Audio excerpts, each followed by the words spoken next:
Tim Barry from Holistic here. This is something that comes up a lot. That darn blog.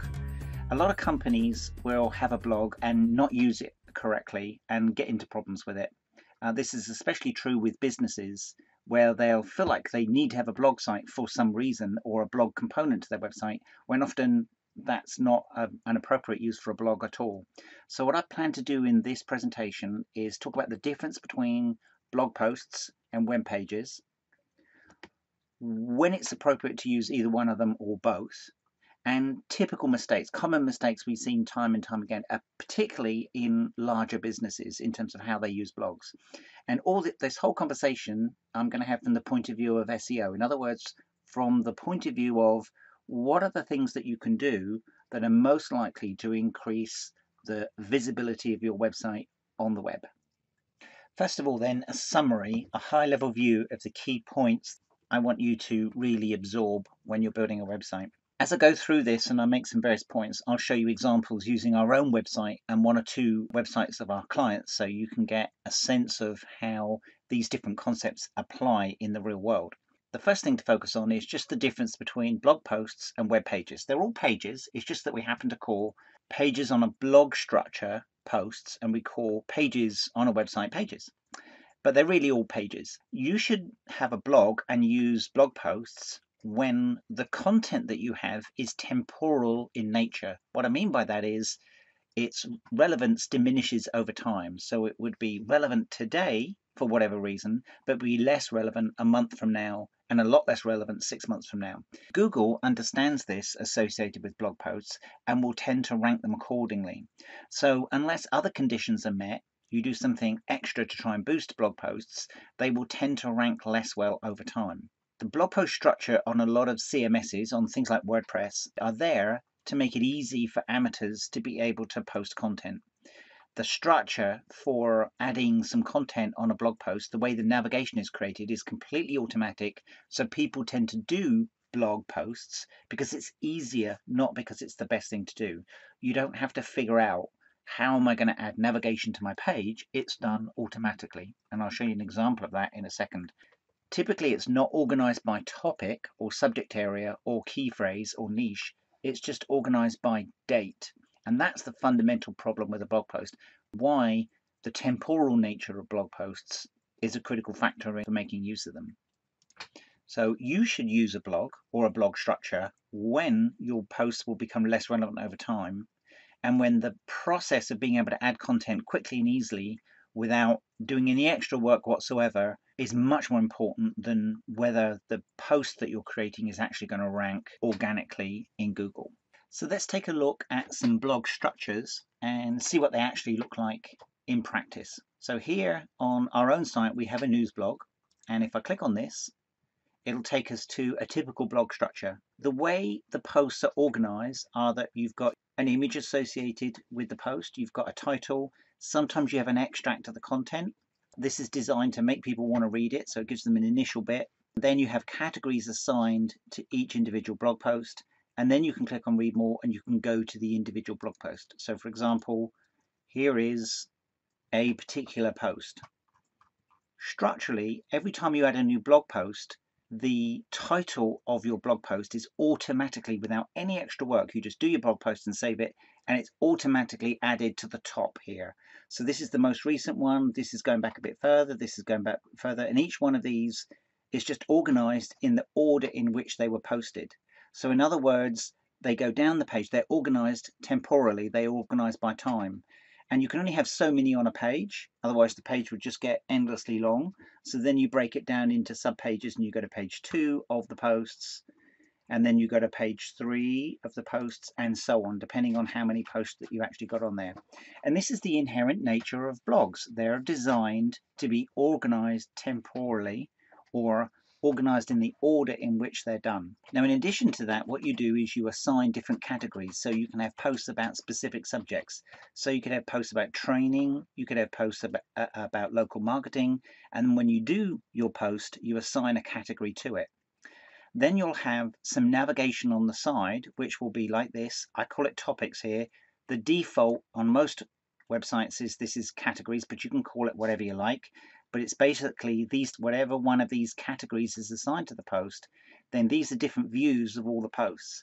So if I wanted to say, for example, to look at all of the posts associated with training, I could either click on this, or I can scroll down and find training, and the view will be the same. All I'm seeing now is the posts that have the tag training to them. So I've organized in a different way associated with training, but again, they're organized purely in the order in which they were posted. So even though I've gone into all of the posts associated with training, they're still organized temporally.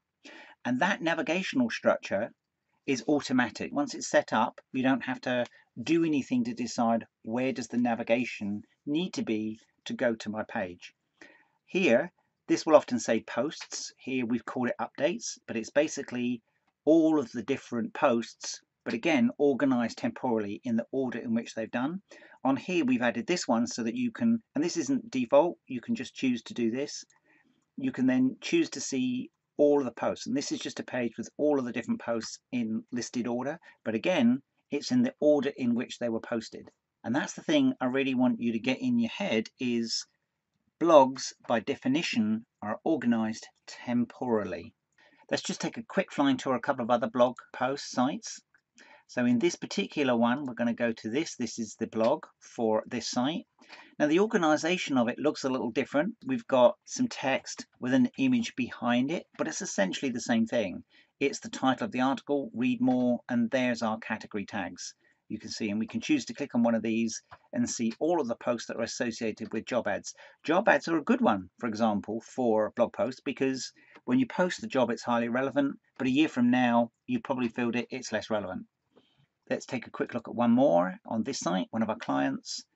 And to get to the blog, on this particular site, you scroll down to the bottom, and the navigation to it says what's new. It could just say blog. In this case, it's called What's New. And again, it's very similar where you've got a title, an extract of the content, a category, a read more link, and an image associated with it. So as you can see, they're all very much the same. Now, the problem with this is, let's go back to our original one here and our setup, is navigating to a particular blog post. What happens is if I go to the blog, almost nobody is going to go to the blog. If it's a business website, most people don't care about the business's website's blog. It's not relevant. Ask yourself this question. Last time you went to a business website, was it a website selling TVs? Was it a website, a plumber's website? What was it? Whatever website it is, when's the last time you said, oh, let's have a look at their blog and let's see what they're talking about on their blog? People don't do it. So the amount of traffic you get going to a typical business website's blog is usually pretty low. And then if people were to expected to find a particular piece of content, very few people are going to scroll all the way down. And then on top of that, very few people are going to click through onto this page of content and then click through. No, what I want isn't on that one, and I'm going to read each one of these. And okay, now I'm going to click on this one, and now I'm going to, oh, this is the one that I was interested in, because there's no context to it. Very few people are going to navigate to blog posts in that way. That's why the most recent blog posts are the ones that are relevant, and that's one of the reasons why they decline in relevance over time. So that was blog posts. Let's look at web pages now and what's the difference and how do those operate differently. When you're creating pages on a website, you're going to want to organize them in a logical way so that people can easily navigate to them based on a specific subject area. If you're doing SEO, then you're going to make that subject context key phrase specific. They're not going to be organized in the order in which they were created. They're going to be organized in the context to a subject. So you want to use web pages when your content is something that you will always want people to find based on the subject they're interested in, and when SEO, ranking organically, is important. Now let's look at some sites. Let's look at the same sites and let's look at the pages in contrast. So here we are on our holistic website again, and instead of looking at the blog, what we're going to do is look at the regular pages, which is basically everything else. Navigationally, we have two main navigational formats here. One is along the top, the header bar navigation. These tend to be links to generic pages associated with the site in general. And then on this particular site, subject type articles Articles about specific services and about how to do things are organized in this left-hand navigation. Let's dig into one of these elements. So we'll look at SEO in general, and if I click on the drop down here, and if I pick on one of these items, so first of all, let's go to this page, and what I'm going to do is just open that one, and we'll take a look at it. So here's our page. The method of finding the content you want is via this form of navigation, which is organized by subject. So you can see how that worked. If you're interested in SEO, you click on here, this navigation drops down, and then you can see different articles associated with SEO. We're going to look very specifically at the URL in just a second. Let's just open another one here. So let's go back to our first one here, and let's open that one as well. So what we've got now are two pages, two articles that are related to each other by the subject area they cover. Now what I'm going to do is I'm going to copy these two URLs, and we're going to look at them a little bit more closely. Copy that one, copy this one, and put them into my little notepad here. And these are the two pages. And what you'll notice is that we've got our domain, then we've got a parent page, and then these are articles under the parent page.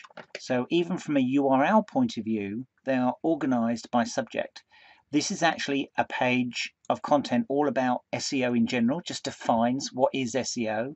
And then these are sub-articles that go into more depth. This is a bit like how a book is organized. You'd have a chapter on SEO, and then under that chapter on SEO, you'd have different subtopics. So it's no different really to how any common textbook is organized by the macro subject and then the sub-subjects. This method of organizing the URLs of your pages as sub-child pages of a parent is called siloing content.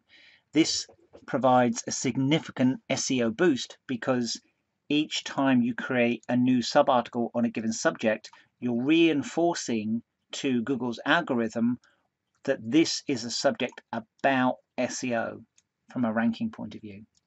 Let's take a look at our top level page. So all I'm going to do is copy that URL and just put it in. Let's open a new tab here. What we've got is our page about SEO in general, and then we've got a sub-page about a sub-subject of SEO and another sub-subject of SEO, organized in that fashion. So the process of finding and navigating content is based on somebody being interested in SEO, and then the navigation will naturally allow them to scroll through and look for the part of SEO that they're interested in. These are not organized by the order in which they've done. You manually decide, okay, I'm going to create a page, something to do with SEO. Once you've created the page, you decide, well, what do I want my navigation to be called, and where do I want it to go? And you decide which navigational menu you want it to be added in, and where in this you want it added. So just because it's the latest article doesn't necessarily mean you want it at the top. You may well decide that you put it further down because other things are more important. So you're organizing things based on topic, not temporally. The vast majority of websites are organized like this. So if you think about it, if a visitor comes to our site and they're interested in SEO, they're very unlikely to think, oh, I think I'll go look at their blog. Now I'll try and find articles that are relevant to me somewhere in this list of lots of different things. In this case, I've shown you an example where we've done it via a drop-down navigational item, but it could be just as easily, it could be a page that provides the navigation. So for example, if I click on training and somebody is interested in training, then rather than a drop-down, it takes them to a training page which talks about training in general, and then there are some navigational items that are all of the different forms of training that we have. So what we have here is a different navigational element providing resources to anybody that's interested in training. If I go back and I look at services, then somebody wants to know all about our services, and there's a navigational items associated with services. So what we're doing is we're building navigational menus that are in context to the page that we're on. This makes it very easy to navigate from a user experience point of view, because if they're on the services, they want to know things that relate to services. If they're on training, they want to know things that relate to training. If they're on SEO, they want to know things that relate to SEO. So you change your navigational menus based on the page that somebody is on. This is in context navigation. People like this, the user experience is better. Google's algorithm loves in-context navigation like this. By organizing things in this fashion in a silo format and in-context navigation, you can significantly boost the way your website will rank organically. So to summarize and to reinforce the concept, let's take an example where we have a hypothetical site called pettraining.com. And on pettraining.com, we have different subject areas such as training dogs, training cats, training parrots, and so on and so on and so on. We're then going to have sub-subjects, which could be, for example, training a dog not to bark. And then under that, different aspects of training a dog not to bark, such as barking when you're away from home, barking at the mailman, barking at people, are all different sub-subjects. So you've got your top-level macro subject here, and then under that you've got sub-subjects.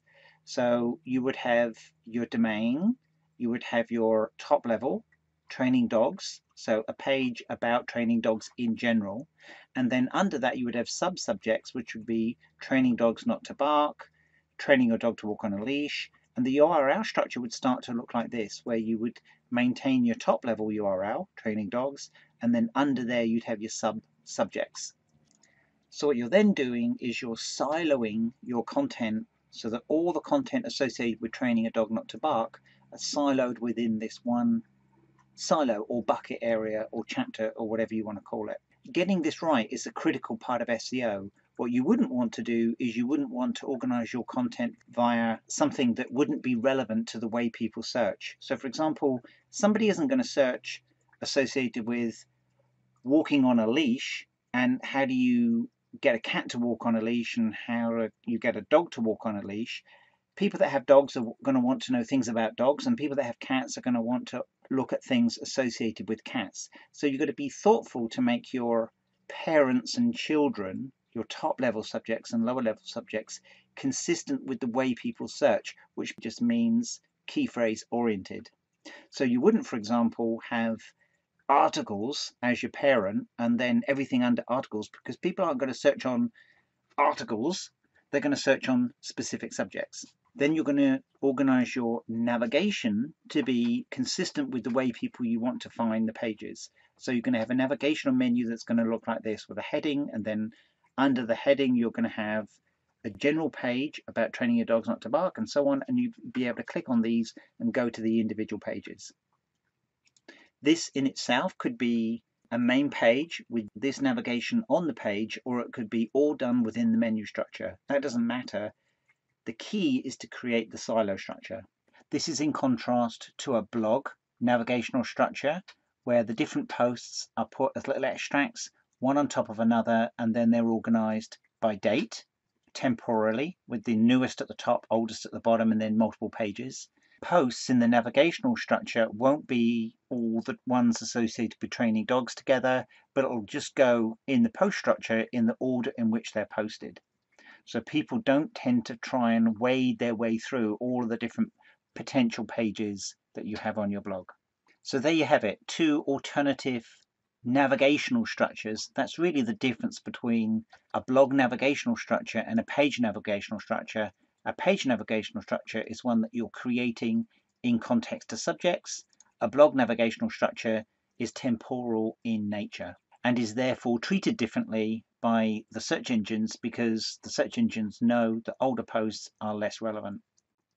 Next then, what we'll do is we'll look at e-commerce sites in particular. How do you apply these rules or these learnings to larger corporate sites, and particularly ones that have an e-commerce component on their site? What we'll do is we'll pick on one or two specific sites and just take a look at what they've done and see if there's anything, see if they've done it in the best possible way, or see if there's things that they've done that could be improved on.